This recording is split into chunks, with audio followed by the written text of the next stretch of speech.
Yeah, I agree with you as well because I know oftentimes, and I know we spoke in the past about how when we're in prison and when we're not used to authority telling us what to do, and when we go in there, we have those confrontations, we have those run-ins with people having authority over us.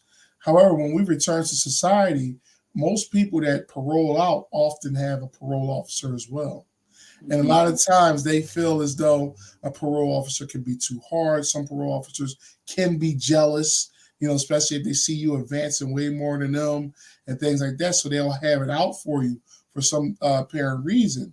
So oftentimes that can trigger you in a lot of ways, and that's just from the perspective of an authority figure trying to rule your life or have control over your life.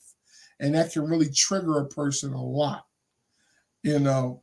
Um, Oh yeah, which, POs seem to be a big trigger. I think parole officers.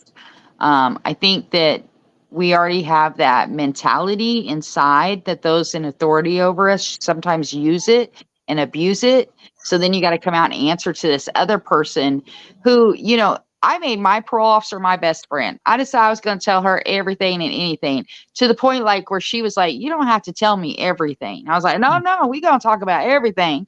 So, mm, um, and I did get a good PO. I mean, I've heard a lot of people who do not, but at the same time, just like we had to maneuver in there and not let certain officers get to us, not, you have to do the same thing out here when you get with PO. And if you don't, personalities sometimes just don't work together. You can always go to a supervisor, and I don't think people know that, and say, "Hey, this isn't working out. I'm doing what I'm supposed to be doing. I'm sure they're doing what they're supposed to be doing. It's just a personality clash." And you can request, I know in Missouri, you can request for a different officer.